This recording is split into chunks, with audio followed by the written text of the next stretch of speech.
बिस्मिल्लाहिर्रहमानिर्रहीम। ये ऑलमोस्ट हमारा लास्ट टॉपिक है। होपफुली 2 to 3 लेक्चर्स में ये वाइंड अप कर देंगे हम।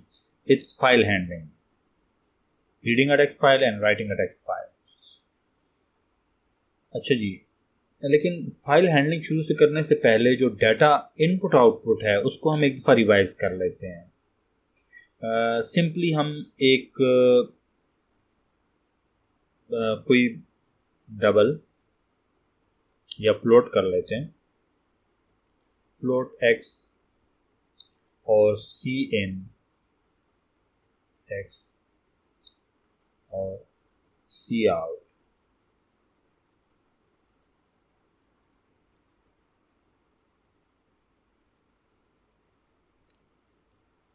एंड सिमिलरली अगर हम कोई स्ट्रिंग डिक्लेयर कर दें, स्ट्रिंग वाई,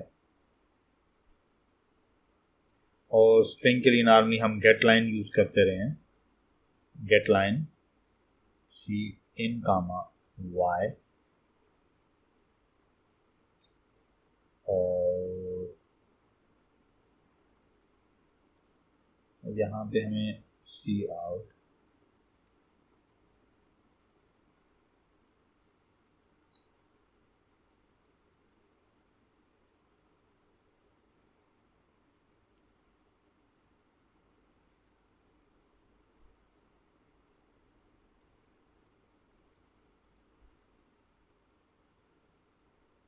तो हम पहले स्ट्रिंग प्रिंट करवा देते हैं,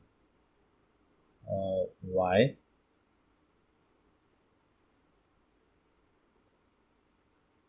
सी आउट, और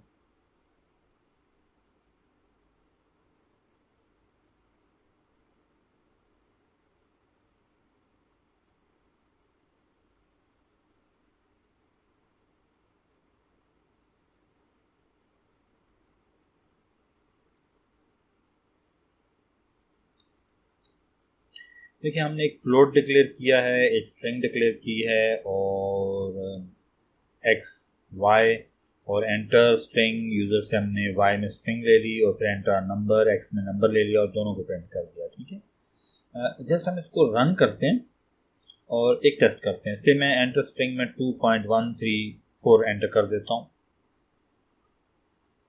2.134, और नंबर में भी 2.134। तो देखें स्ट्रिंग भी वही आ गई और नंबर भी वही आ गया। लेकिन इसमें समझने की बात यह है कि सी आउट का ये जो ऑपरेटर है और सी इन का ये जो ऑपरेटर है, खैर हमने यहां पर गेट लाइन यूज किया है, लेकिन सी इन के साथ जब हम कोई स्ट्रिंग इन करते हैं तो 2 कास्ट की जाता है कंप्यूटर की मेमोरी में, फिर पॉइंट कास्ट की जाता है डॉट का, फिर 1 का, फिर 3 कास्ट की जाता है, फिर 4 कास्ट की जाता है। और स्ट्रिंग के केस में ये एज इट इज कंप्यूटर की मेमोरी में 5 1 2 3 4 5 आस्कीज अरे की शेप में स्टोर हो जाता है। लेकिन जब हमने नंबर अगर फ्लोट डिक्लेयर किया हुआ है, इस केस में भी कीबोर्ड से 2 कास्ट की जाएगा, पॉइंट कास्ट की जाएगा, 1 कास्ट की जाएगा, 3 का और 4 का।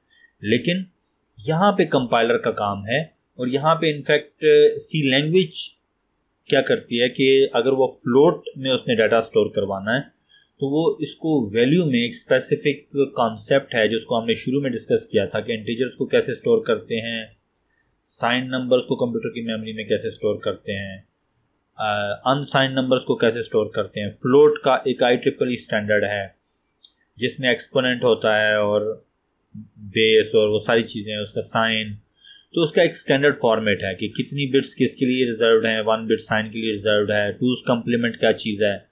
तो वो न्यूमेरिकली उसको स्टोर करने का एक मेथड है। तो वहाँ पर आस्कीज नहीं स्टोर होते, वहाँ पर इनफैक्ट ये न्यूमेरिकल वैल्यू स्टोर होती है जिसको read write arithmetic addition subtraction सब कुछ हो सकता है जिसपे। जबकि स्ट्रिंग में ये आस्कीज है। मैं यहाँ पर हेलो लिख दूँ, 2.134 लिख दूँ, लेकिन इन सब करेक्टर्स के आस्कीज ही स्टोर होंगे लिटरली, जबकि यहाँ पर आस्की स्टोर नहीं होते। ये है कंसोल का कॉन्सेप्ट कि कीबोर्ड से जब डाटा जाएगा तो आस्कीज जाएंगे, जब कोई चीज़ कंप्यूटर को प्रिंट करनी होगी तो वो एलसीडी को ग्राफिक्स को आस्कीज भेजेगा, क्योंकि उसको 2 प्रिंट करना है, 1 प्रिंट करना है। इवन वो नंबर्स को भी जब प्रिंट कर रहा होगा तो आस्की भेज रहा होगा। लेकिन कंप्यूटर की मेमोरी में वो नंबर होगा, न्यूमेरिक फ्लोट के केस में।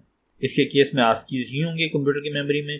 कीबोर्ड से भी आस्कीज जाएंगे, एलसीडी के ग्राफिक्स को भी आस्कीज ही भेजे जाएंगे प्रिंट के लिए, लेकिन और कंप्यूटर की मेमोरी में भी आस्की होंगे। लेकिन नंबर के केस में डिफरेंट है। कीबोर्ड से आस्कीज जाएंगे, कंप्यूटर की मेमोरी में नंबर न्यूमेरिकली एवेलुएट होके और कन्वर्ट होके फ्लोट को सेव करने का जो मेथड है उस तरह वो सेव होगा 4 बाइट्स में। और हालांकि ये अपेरेंटली यहाँ पर 5 बाइट्स ले रहा है, और अगर नल कैरेक्टर शामिल करें तो 6 बाइट्स ले रहा है, लेकिन ये 4 बाइट्स में स्टोर होगा, क्योंकि 4 बाइट में उसको स्टोर करने का मेथड अवेलेबल है। और न्यूमेरिकली उसकी वो वैल्यू बनती है। आप उसमें कुछ एडिशन सब्ट्रैक्शन करना चाहते हैं वो कर सकते हैं, बाइनरी लेवल पे होंगी, आपको वो डेसिमल स्टाइल में ही नजर आएंगे। और प्रिंटिंग के टाइम पे बहरहाल आस्कीज ही ग्राफिक्स को भेजे जाएंगे। तो इस कॉन्सेप्ट को समझें कि कंसोल, जिसको हम कीबोर्ड कहते हैं या ग्राफिक्स कहते हैं, एलसीडी कहते हैं, वहां पर आस्कीज चलते हैं। और कंप्यूटर की मेमोरी में अगर स्ट्रिंग है तो आस्कीज होंगे, अगर न्यूमेरिकल है तो न्यूमेरिकल वैल्यू होगी। अब हम बात करते हैं फाइल्स की। File is like an console. File में परफेक्टली आस्की स्टोर होते हैं, भले आप नंबर स्टोर करें, स्ट्रिंग स्टोर करें, स्पेशल कैरेक्टर स्टोर करें, फ्लोट, इंटीजर, सब आस्कीज में जाता है। तो 2 स्टाइल होते हैं किसी फाइल को रीड करने के। एक बाइनरी स्टाइल होता है जो रॉ स्टाइल होता है, और दूसरा टेक्स्ट मॉड या जिसको हम आस्की स्टाइल कहते हैं। तो हम थोड़ी सी प्रैक्टिस करते हैं। हम सिंपल फाइल क्रिएट करते हैं कंप्यूटर की मेमोरी में, हार्ड डिस्क पे, और उसमें कुछ डाटा राइट करते हैं, फिर उसी डाटा को हम रीड करते हैं। तो इसी कोड को हम चेंज कर लेते हैं। तो हमें एक तो यहाँ पर एफ स्ट्रीम, क्योंकि अब हम फाइल बनाना चाह रहे हैं, तो एफ स्ट्रीम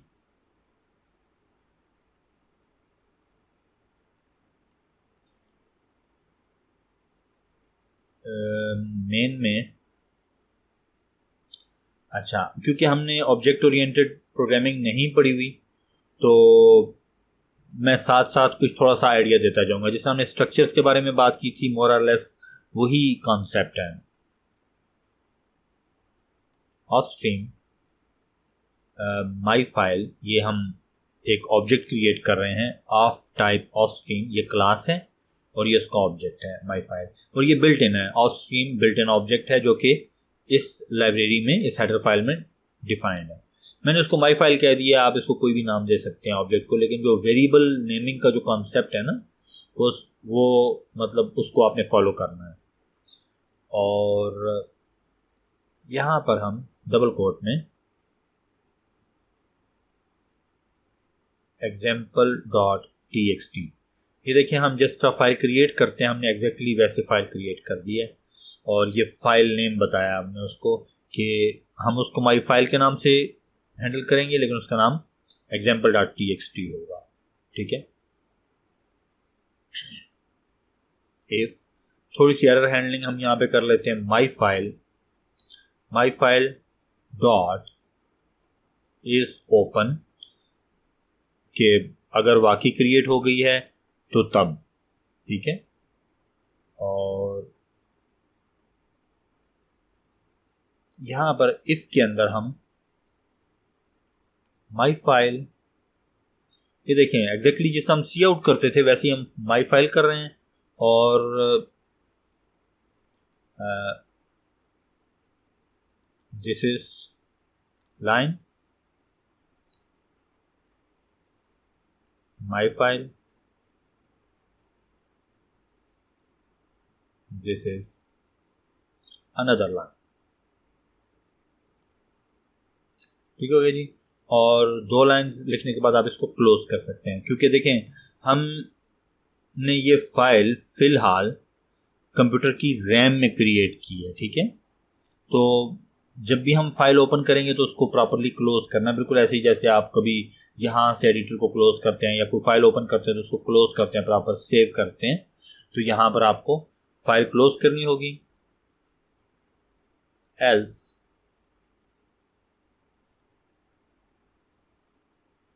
क्योंकि हमें जस्ट लाइन लिखनी है, ब्रैकेट्स की जरूरत नहीं है, लेकिन कोशिश करें कि ये एक गुड प्रैक्टिस है। सी आउट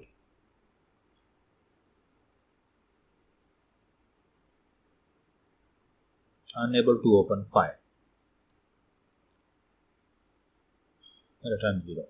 ठीक है, और मेरे पास ये प्रोजेक्ट में यहाँ पर फाइल क्रिएट होनी चाहिए example.txt। मैं इस कोड को रन कर लेते हैं और यहाँ पर फाइल आनी चाहिए, कोई एरर नहीं आया और यहाँ पर ये फाइल आ गई। This is line, this is another line, और ये एक ही लाइन में सारा आ गया। तो डेफिनेटली हम यहाँ पे \n, ये बिल्कुल वैसे ही इंटरप्रेट होगा जैसे हमारे स्टैंडर्ड ग्राफिक्स के ऊपर इंटरप्रेट होता है। न्यू लाइन, ये न्यू लाइन कैरेक्टर फाइल में जब राइट होगा, जब आप ओपन करेंगे तो ये 2 लाइंस में टेक्स्ट लिखा होगा, ये फाइल ओवर राइट होगी। देखें न्यू लाइन कैरेक्टर अब यहाँ पर आ गया, डेफिनेटली प्रिंटेबल नहीं है वो, तो 2 लाइंस में टेक्स्ट चला गया है। ठीक है, तो हम इसी में यहाँ पर इस फाइल को रीड कर लेते हैं इससे आगे। ठीक है, क्योंकि हमारे पास इस वक्त ये फाइल यहाँ पर इसी पाथ पे पड़ी हुई है, तो हमें पूरा पाथ नहीं देना पड़ेगा। हम सिंपल example.txt, क्योंकि हमने फाइल बना के क्लोज कर दी हुई है, तो फाइल बनाने के बाद अब हम उसे रीड करेंगे और लाइन बाय लाइन रीड करके उसको प्रिंट करेंगे।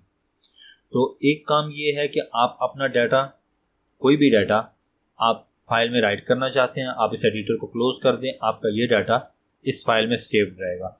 से आपने 1000 लाइन लिखी हैं, आपने बहुत बड़ा स्ट्रक्चर उठा के फाइल में राइट कर दिया है, तो आपका डाटा एक परमानेंट स्टोरेज में चला गया है।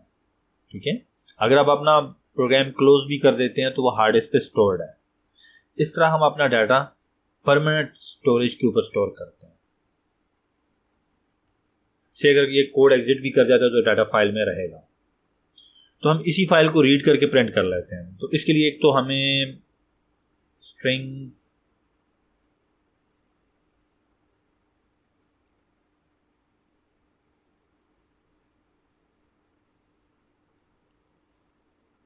की लाइब्रेरी इंक्लूड करनी होगी,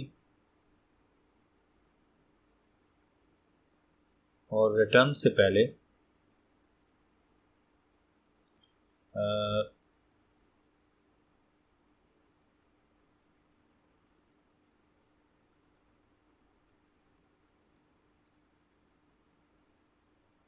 हम एक मैसेज सा प्रिंट करवा लेते हैं यहाँ पे, और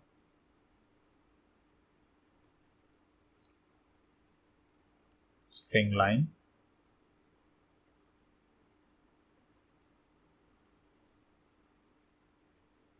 स्ट्रीम माई फाइल। अच्छा, इसको हम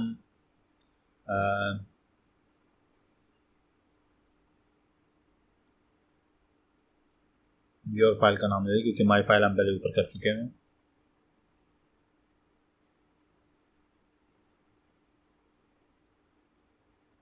example.txt। अब हमने ऑफ स्ट्रीम नहीं किया, देखें यहाँ पे ऑफ स्ट्रीम किया था आउटपुट के लिए, और इस स्ट्रीम किया फाइल को रीड करने के लिए, ये फाइल को राइट करने के लिए ऑफ स्ट्रीम। और जब आपने फाइल रीड करनी है तो इफ स्ट्रीम का ऑब्जेक्ट बनाना है और उसको कोई नाम दे दें जो कि वैलिड नेम हो, वैलिड C++ नेम हो, और इफ अब your file dot is open,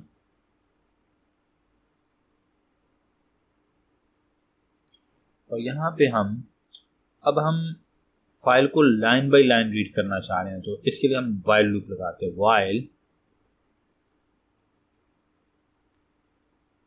gate line, और यहाँ पे हम योर फाइल कॉमा लाइन,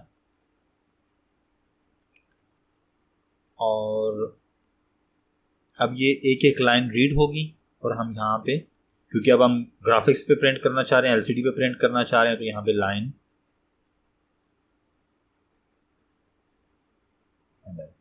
तो in fact while gate line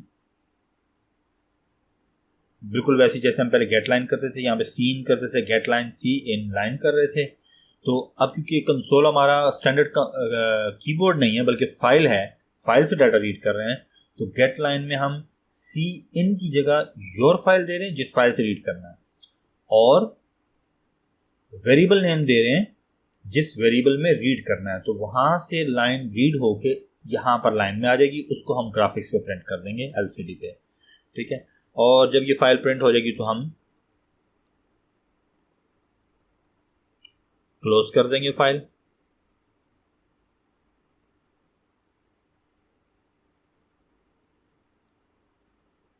else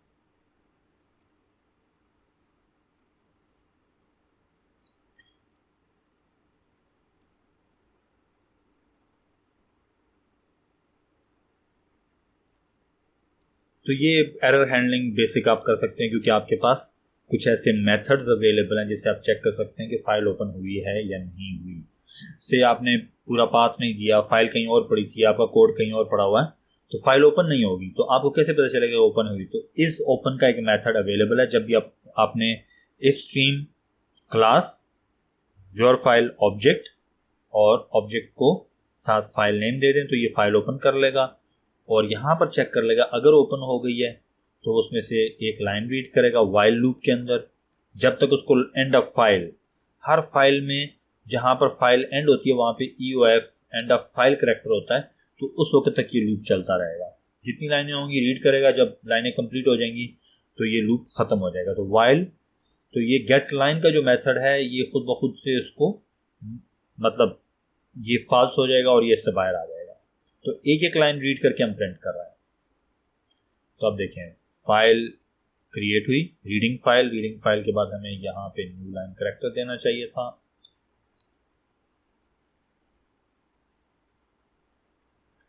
reading file, this is line, this is another line. तो फाइल पहले राइट हुई है, राइट होने के बाद क्लोज हो गई, और फिर रीड हुई है, और रीड करने के बाद वन बाय वन उस लाइन को, उसकी लाइन हमने प्रिंट कर दी। तो यूं आप फाइल्स क्रिएट कर सकते हैं और अपना डाटा स्टोर कर सकते हैं। अब हम थोड़ी सी ब्रेनस्टॉर्मिंग करते हैं जी अपने प्रीवियस कॉन्सेप्ट के बारे में, जिसमें हमने कहा कि आपको टास्क भी दिया था कि आप स्ट्रक्चर क्रिएट कर सकते हैं। स्ट्रक्ट से student,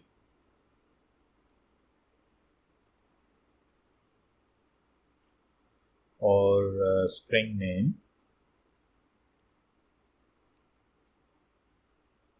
string id, and then float quiz 4।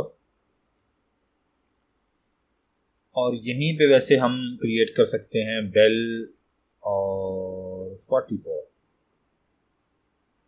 Otherwise आप नेक्स्ट लाइन पे भी कर सकते हैं, यहाँ पे स्टूडेंट स्पेस बेल 44।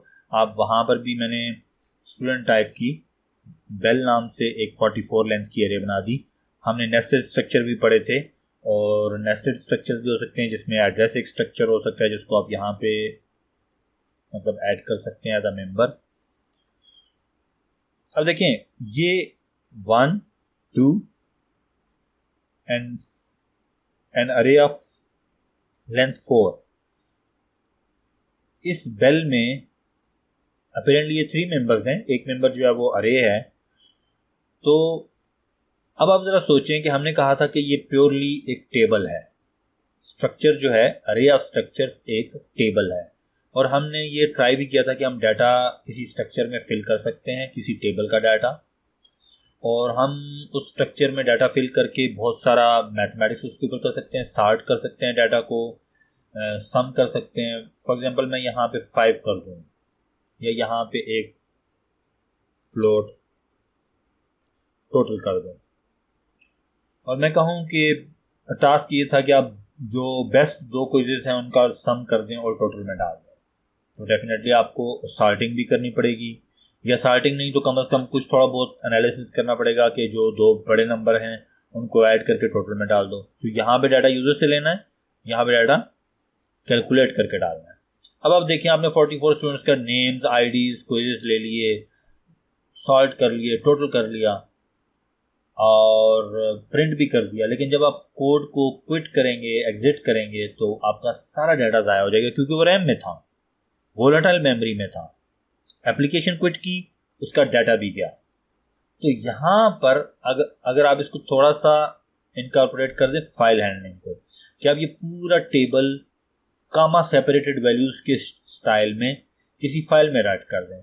मतलब मैं यहाँ पे एक एग्जांपल देता हूँ, से नेम खुबैब कामा ID SP20-34 4 कामा मेरे क्विज 1 के मार्क्स 5.6 कामा स्पेस 6.9 कामा स्पेस 5.2 कामा स्पेस 8.3।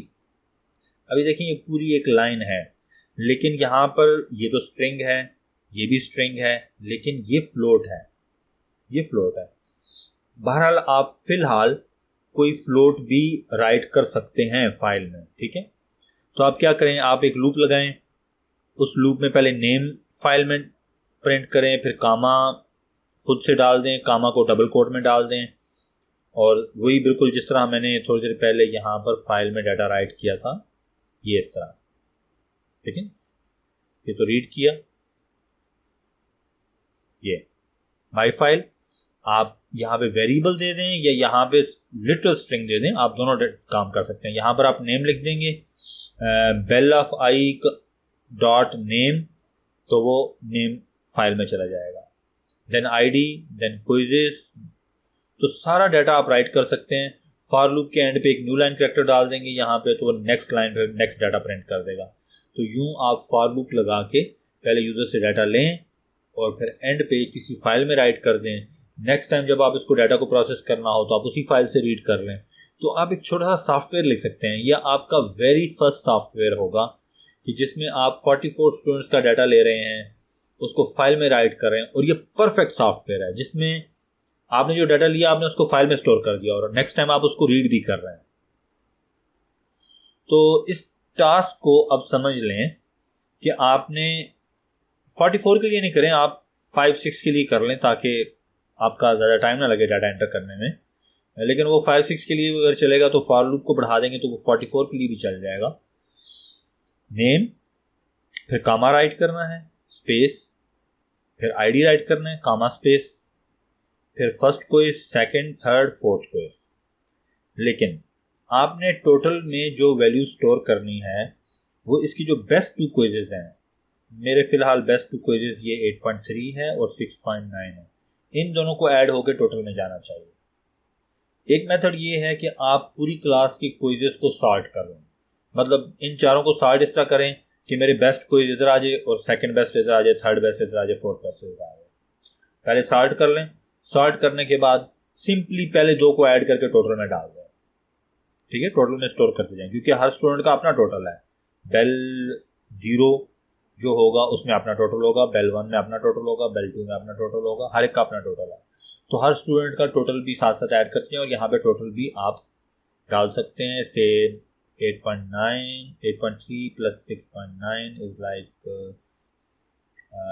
7.2 और 15.2, आई थिंक यही बनता है। खैर जो भी है, तो मेरे बेस्ट 2 क्विजेस ऐड हो गए यहाँ पर आ गए, ठीक है।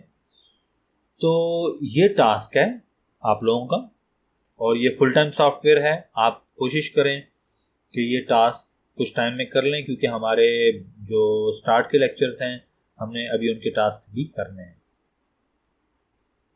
इसके अलावा हम कुछ थोड़ा सा और ज़्यादा एडवांस करेंगे कि हम जब डाटा रीड करते हैं तो इसको एज अ स्ट्रिंग रीड करते हैं, उसको वापस फ्लोट में कैसे कन्वर्ट करना है, ये इंशाल्लाह हम नेक्स्ट लेक्चर में देख लेंगे।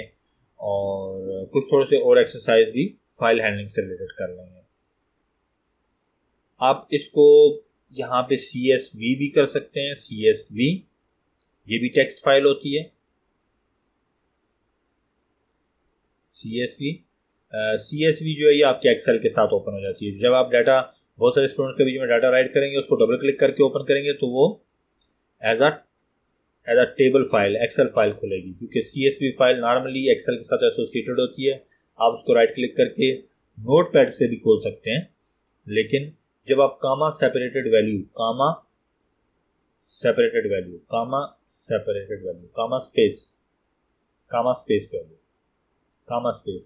हर वैल्यू के बाद कामा स्पेस अगर आप प्रिंट करवा रहे हैं तो ये फाइल आप अगर उसको एक्सेल के साथ ओपन करेंगे तो वो आपको एक बिल्कुल टेबल की शेप में नजर आएगा डाटा आपको।